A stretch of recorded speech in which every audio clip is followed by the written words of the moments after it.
Social మీడియాలో Congress party కతన్పల్లి మున్సిపాలిటీలో అడ్డుకుంటున్నారు అని చెప్పి ఏదో తప్పుడు ప్రచారం జరుగుతుంది. దాని గురించి నేను క్లారిటీ ఇవ్వదలుచుకున్నాను. మీరు అందరూ చూసినారు, చెన్నూరు అయినా కానీ కేతాన్పల్లి అయినా కానీ ఈ ఎలక్షన్లో టీఆర్ఎస్ పార్టీ, ఇండిపెండెంట్స్ అందరూ కూడా వాళ్ళకు ఒక స్వేచ్ఛ ఉండే ఎలక్షన్లో పార్టిసిపేట్ చేసి గెలవడానికి. ఈరోజు కేతాన్పల్లిలో టీఆర్ఎస్ పార్టీ గెలిచిందంటే స్వేచ్ఛ ఉన్నందువల్లనే, ఫ్రీ అండ్ ఫెయిర్ ఎలక్షన్స్ అయినందువల్లనే వాళ్ళు గెలవడం జరిగింది.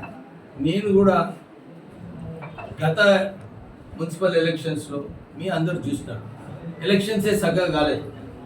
ప్రజలు ఓటు వేయడానికి ఒక అవకాశం కల్పించలేదు. ఆ రోజులలో ఏదైతే జులుం నడిచిందో ఆ రోజులలో ఫోర్సబ్లీ మనుషులను విత్డ్రా చేయించడము, పైసలు ఇచ్చి విత్డ్రా చేయించడము, లక్షలాది రూపాయలు క్యాండిడేట్లను కొనడము, ఇవన్నీ కూడా జరగడం జరిగింది. ఈసారి కాలేదు.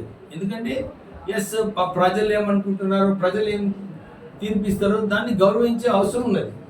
ప్రజాపాలనది ఈ కాంగ్రెస్ ప్రభుత్వం ప్రజాపాలన అని చెప్పి మేము పాలిస్తున్నాము. యాక్చువల్లీ కాంగ్రెస్ ప్రభుత్వము సత్తాలో వచ్చిన తర్వాత ఇప్పటి వరకు ఒక్క టీఆర్ఎస్ నాయకుడిని కూడా మేము అరెస్ట్ చేయించలేదు. ఏదో ఒక కేసు పెట్టి ఏదో అన్ని తప్పులు చాలా విషయాలు ఉన్నాయి.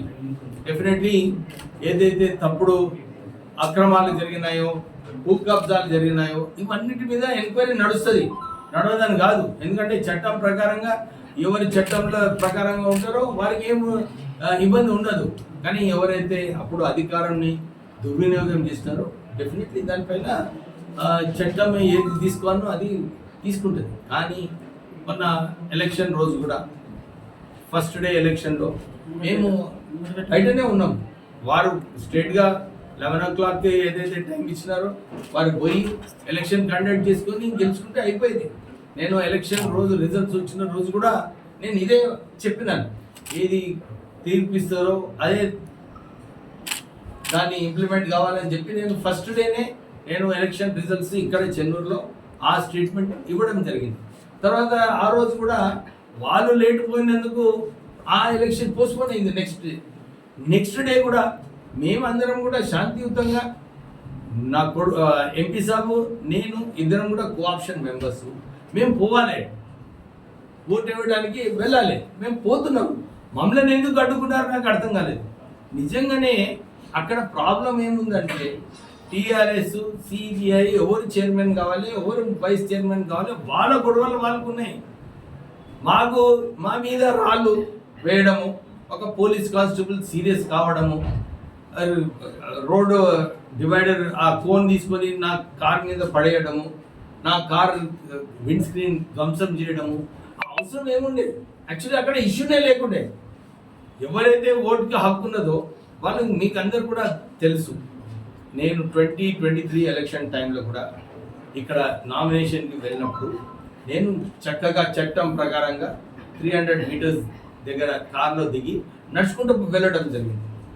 బాల్కసుమనే అప్పుడు అభ్యర్థిగా ఉండి అధికారంలో ఉండడని చెప్పి కారు తీసుకొని వెళ్ళిపోయినాడు.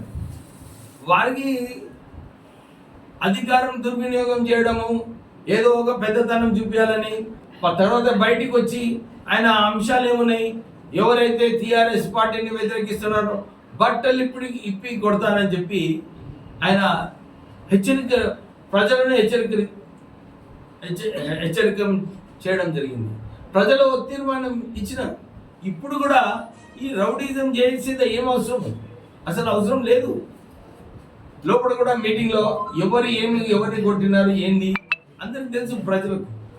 మేము ఎక్కడ కూడా మా తరఫు నుంచి, మా కార్పొరేటర్స్ తరఫున కానీ మా తరఫు నుంచి కూడా ఎప్పుడు కూడా ఒక చెయ్యి మేము చేయలేదు.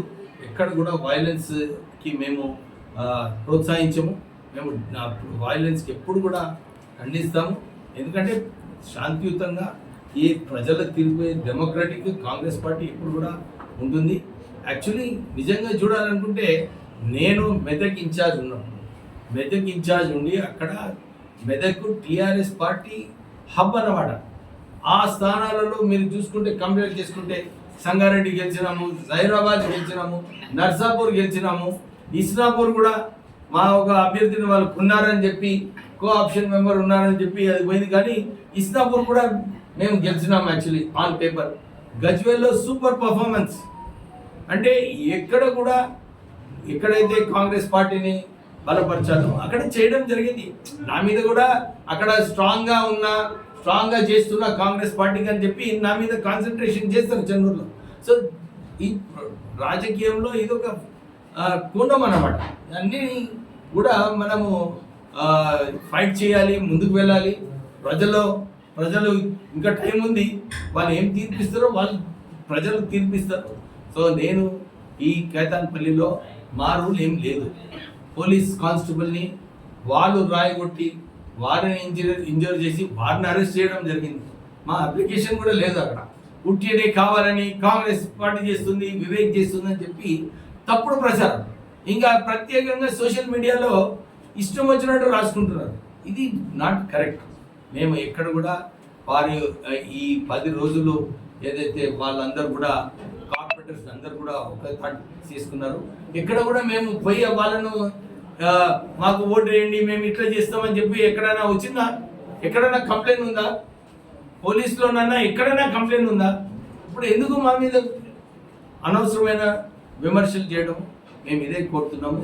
మీరు మీ ఇంటర్నల్లీ ఏం గొడవలు ఉన్నాయో మీరు సాల్వ్ చేసుకోండి. కానీ ఎవరు చైర్మన్ చేస్తారో, ఎవరు వైస్ చైర్మన్ చేస్తారో మీ ఇష్టం. మీ సంఖ్య మీ దగ్గర ఉన్నది. మీరు నిర్ణయం తీసుకొని మీరు అమలు చేసుకోండి. మీరు ఆ రోజు ఎందుకు గొడవ పెట్టినారు? మీరు గొడవ పెట్టినందుకే పోసుకున్నాయి. మాదేం రోల్ లేదు కదా. నిజంగా మీరు చూసినారు వీడియోలు. మేము ఉట్టినైతే చెప్తలేము. అది శాంతియుతంగా కావచ్చు కదా. ఆ రోజు మేము తర్వాత పోయినాము. మాకు పోయినంటే అయిపోతుండే, ప్రాబ్లం లేకుండే. ఆయన ఎందుకు అరెస్ట్ అయ్యిండు? ఆయన చట్టాన్ని చేతిలో తీసుకొని ఎవరైనా ఎక్స్ఎమ్మెల్యే అయ్యి రాళ్ళు విసిరేస్తారండి? ఒక తోటి ఎమ్మెల్యే వాటెవర్ ఇట్ ఈస్, ఎంత వేరే పార్టీ అయినా కానీ మేము అందరం రాజకీయ నాయకులేం కదా. మా మీద రాళ్ళు పడేస్తుండేది. యాక్చువల్లీ నిజంగా ఆశ్చర్యమైన విషయం, హరీష్ రావు కేటీఆర్ పోయి కలుస్తున్నారు. అరే చట్టం ఏముంది? మీరు ఎంకరేజ్ చేస్తున్నారా ఇట్లా వైలెన్స్? రాళ్ళు విసిరేయడం కరెక్టా? పోలీస్ మీద ఎందుకు? ఏమైనా గొడవ ఉంటే టీఆర్ఎస్ పార్టీ వ్యతిరేకంగా ఏమైనా పోలీస్ ఏమైనా జులుం చేస్తే ప్రొటెస్ట్ చేయొచ్చు. నీకు అధికారం లేదు మున్సిపల్ ఆఫీస్ వెళ్ళడానికి. మళ్ళీ అక్కడ జబర్దస్తి ఏంది? అది ఆ ఇష్యూ. అది అసలు వాళ్ళు అది ట్యాకిల్ చేయాలి. వాళ్ళు పార్టీ ఏదైతే చట్టం ఉన్నదో దాన్ని ఎట్లా ఫాలో చేస్తారని చెప్పి వాళ్ళు నిర్ణయించుకోవాలి. చట్టం వ్యతిరేకంగా పోతే డెఫినెట్ చట్టమే ఉంటుంది. బీఆర్ఎస్ నాయకుల మీద కాంగ్రెస్ నాయకులు దాడి చేస్తే వాహనాలు ధ్వంసం అయితే వాళ్ళు ఫిర్యాదు చేసి వెళ్తే వాళ్ళు చూస్తారు కదా. వాళ్ళ ఆరోపణ సార్, వాళ్ళ ఆరోపణలు వాళ్ళు ఇంకేం చేస్తారు? వాళ్ళ వాహనాలు కూడా వాళ్ళు ఆరోపణలు వాళ్ళు మేము ఎక్కడ పోలేదు, వాళ్ళ వ్యతిరేకంగా ఏం చేయలేదు. మేము ఓటింగ్ కోసం పోతున్నాం. మీరే కదా చేసింది. వీడియో అయితే క్లియర్గా ఉన్నాయి కదా బాబు. ఇక ప్రెస్లో నేను దీనికన్నా ఎక్కువ సమాధానం ఇచ్చేది లేదు. ఇది కేవలము అయినా ఒక మాజీ విప్పు, ఒక ఎమ్మెల్యే, ఒక ఎంపీ 10 సంవత్సరాలు అది చేసేది అవసరం ఏమున్నది? నిజంగా చెప్పండి. అక్కడ మేము వైలెన్స్ ఫస్ట్ స్టార్ట్ చేసినామా, వాళ్ళు చేసిందా? వాళ్ళే కదా. అసలు మాకు పోనించుంటే గొడవనే ఉండకపోతుండే, స్మూత్గా ఎలక్షన్ కూడా అయిపోతుండే. అవునా కదా? కానీ నిజంగా నాకు అనిపిస్తుంది అందరు కూడా ఇదే చర్చించుకుంటున్నారు.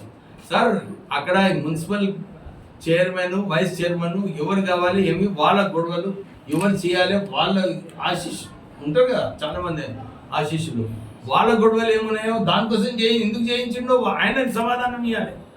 ఎలక్షన్ ఎందుకు పోస్ట్పోన్ చేయించిండని ఆయన గొడవ చేయకుంటే ఈ ఇష్యూనే ఉండకపోతుంటే మేము అందరం పోయినాము ఓటింగ్ కోసం.